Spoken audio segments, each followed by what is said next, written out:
பிரியமானவர்களே, இயேசுவின் நாமத்தினால் உங்களை வாழ்த்துகிறேன். இதோ இந்த நாளிலும் 2 நாளாகமம் 20வது அதிகாரம் 22வது வசனத்திலிருந்து கர்த்தருடைய ஜெயத்தை வாழ்க்கையில கொண்டு வரும்படியாய் ஆசைப்படுகிறேன். அவர்கள் பாடி துதி செய்ய தொடங்கின பொழுது யூதாவுக்கு விரோதமாய் வந்து பதிவிருந்த அம்மோன் புத்திரரையும் மோவாபியரையும் சேயீர் மலைதேசத்தாரையும் ஒருவருக்கு விரோதமாய் ஒருவரை கர்த்தர் எழும்ப பண்ணினதனால் அவர்கள் வெட்டுண்டு விழுந்தார்கள். யோசபாத் பெரிய எதிரியை சந்திக்கிறார். என்ன செய்யறதுன்னு தெரியல. ஆண்டரை நோக்கி பார்க்கிற பொழுது ஆண்டர் வாக்கு கொடுக்கிறவனை காப்பாற்றுவேன்னு சொல்லி அவர் என்ன செய்கிறார்? துதி செய்யும்படியாய் ஜனங்களை முன்பாக போக வைக்கிறார். கர்த்தரை துதிப்பதில், கர்த்தரை ஆராதிப்பதில், தேவனுடைய நாமத்தை மகிமைப்படுத்தல ஒரு ரகசியம் இருக்குதுங்க. தேவனை வசனம் சொல்லுகிறது, அவர்கள் பாடி துதி செய்ய தொடங்கின பொழுது யூதாவுக்கு விரோதமாய் வந்த ஒவ்வொருவரையும் அவர் ஒருவருக்கு விரோதமாய் ஒருவரை கர்த்தர் எழும்ப பண்ணினதனால். இன்னைக்கு யாரெல்லாம் நமக்கு எதிர்த்து வர்றாங்களோ, கர்த்தருடைய பிள்ளைகளுக்கு, ஆண்டவரை உண்மையாய் சேவிக்கிற பிள்ளைகளுக்கு, ஆண்டவரை உண்மையாய் நம்பி நிற்கிற பிள்ளைகளுக்கு, இன்னைக்கு ஆண்டருக்கு பிரியமா நீங்க இருக்கிறீங்களா? தேவனுடைய பார்வையில பிரியமானதை செய்றீங்களா? கர்த்தருக்கு பிரியமானபடி உங்க குடும்பம் இருக்குதா? கர்த்தருக்கு ஆண்டவரை ப்ளீஸ் பண்ணும்படி எல்லா காரியத்தை செய்து கொண்டிருக்கிறீங்களா? யார் ஒருவர் உங்களுக்கு எதிராய் வந்தாலோ பட்டயம் அவர்களுக்கு விரோதமாய் திரும்போ. எத்தனை பேர் கூட்டம் சேர்ந்து வரலாம், எப்பேற்பட்ட கூட்டம் உங்களுக்கு விரோதமாய் எழும்பி வரலாம். யோசபாத்து கிட்ட இருந்த அந்த படையை காட்டிலும் அவனை எதிர்த்து வந்த படை பெரிதாய் இருந்தது. ஆண்டவர் என்ன செய்தார்? அந்த யோசபாத்துக்கு கூட இருந்து அற்புதமாய் பட்டயத்தை திருப்ப செய்தார். அந்த யோசபாத்தின் தேவன் உங்களோடு கூட இருக்கிறார்.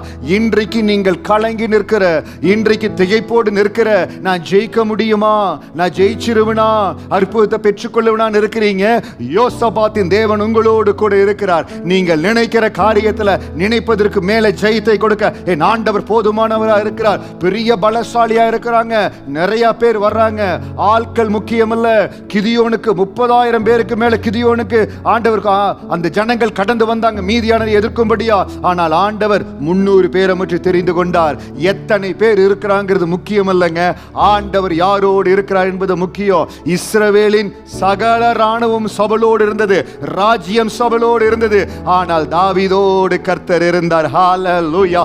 யாரோடு கர்த்தர் இருக்கிறார் என்பது முக்கியம். உங்களோடு ஆண்டவர் இருக்கணும், நம்மோடு கூட ஆண்டவர் இருக்கணும். நம்ம செய்கிற காரியம், நம்முடைய குடும்பத்தின் காரியம், வேலை இடத்துல நான் செய்கிற காரியம், ஊழியத்தில் நான் செய்கிற காரியம் கர்த்தருக்கு பிரியமா இருக்கணும்.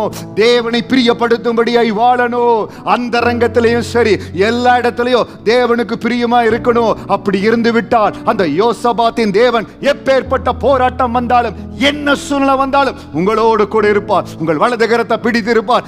எல்லா எதிரிகளும் ஹல்லேலூயா, அது எப்பேற்பட்ட எதிரியா இருந்தாலோ, எதிர்த்து வருகிற என்ன போராட்டமா இருந்தாலோ அந்த பட்டயங்கள் திரும்பும்படியா என் ஆண்டவர் செய்வாருங்க. உங்களுக்கு விரோதமாக ஏற்படுகிற சூழ்ச்சிகள், உங்களுக்கு விரோதமாக எழும்புகிற மனிதர்கள், இன்றைக்கு நான் சொல்லுகிற பட்டயங்களை உங்களுக்கு விரோதமாய் திரும்ப போகிறது. சூழ்ச்சிகள் அவங்களுக்கு விரோதமாக திரும்ப போகிறது. எல்லா ஆலோசனையும் என் ஆண்டவர் அவத்தமாகி போட போகிறார். எல்லாம் அவர்களுக்கு எதிர்ப்பாய் திரும்ப போகுது. யோசபாத்தின் தேவன் ஜெயத்தை உங்களுக்கு ஆயத்தப்படுத்தி விட்டார். இப்பொழுதே இந்த வார்த்தையை கேட்கிற பொழுதே, ஆண்டவரே நீங்க ஜெயம் கொடுப்பதற்காக ஸ்தோத்திரம், என்னோடு இருப்பதற்காக ஸ்தோத்திரம்.